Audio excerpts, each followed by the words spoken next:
हम चाहते थे कि नीट पे एक दिन का डिस्कशन हो।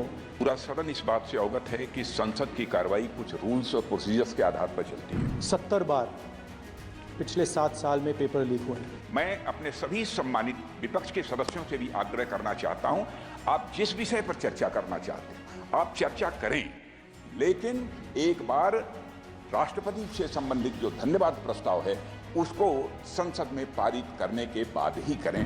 सर, मैं राजनाथ सिंह जी की बात से सहमत हूं, तो ऐसे करते हैं, प्रेसिडेंट एड्रेस के बाद एक दिन नीट की चर्चा के लिए दे देते हैं। हम चाहते थे कि नीट पे एक दिन का डिस्कशन हो।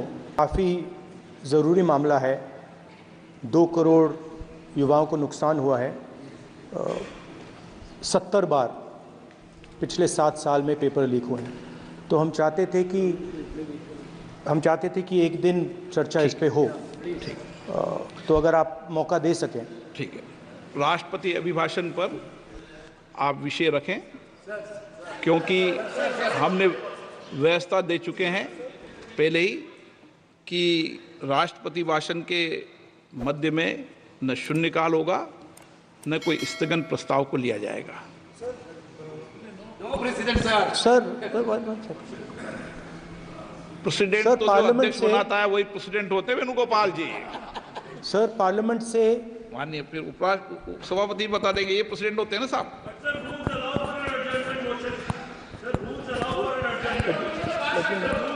रूल के बाद भी अध्यक्ष निर्देश होते हैं ना वकील साहब। चलिए, आपको बोलने दे रहे हैं आपके नेता लोग, आपको बोलने दे रहे हैं लोग। सर, पार्लियामेंट से देश को मैसेज जाता है।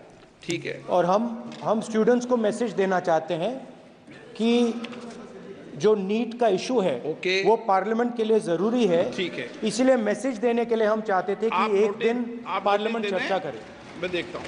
ठीक है, हाँ, at least allow sir LOP to conclude, sir. No conclude कर दिया उन्होंने पहले विषय। अध्यक्ष महोदय, ये पूरा सदन इस बात से अवगत है कि संसद की कार्रवाई कुछ रूल्स और प्रोसीजर्स के आधार पर चलती है। रूल्स और प्रोसीजर्स के अतिरिक्त कुछ हेल्दी ट्रेडिशंस हैं संसद की, जिसके आधार पर कार्रवाई चलती है। और मानता हूं कि ये हेल्दी ट्रेडिशंस हमारे संसद की एक सबसे बड़ी ताकत है। जब कभी भी राष्ट्रपति जी के अभिभाषण पर चर्चा होती है तो आज तक कभी ऐसा नहीं हुआ है, क्योंकि अपने लंबे संसदीय जीवन में जो मैंने देखा है उस आधार पर मैं कह सकता हूं कि अन्य किसी विषय पर उस समय चर्चा हुई हो। इसलिए मैं अपने सभी सम्मानित विपक्ष के सदस्यों से भी आग्रह करना चाहता हूं, आप जिस विषय पर चर्चा करना चाहते हैं आप चर्चा करें, लेकिन एक बार राष्ट्रपति से संबंधित जो धन्यवाद प्रस्ताव है उसको संसद में पारित करने के बाद ही करें। यह मेरा सभी से विनम्र अनुरोध है। एक सेकंड सर, मैं राजनाथ सिंह जी की बात से सहमत हूं, तो ऐसे करते हैं, प्रेसिडेंट एड्रेस के बाद एक दिन नीट की चर्चा के लिए दे देते हैं। आप नोटिस देना, मैं निर्णय करूंगा। राजनाथ सिंह जी का तो सुझाव हो सकता है, निर्णय मैं करूंगा या BSC करेगी।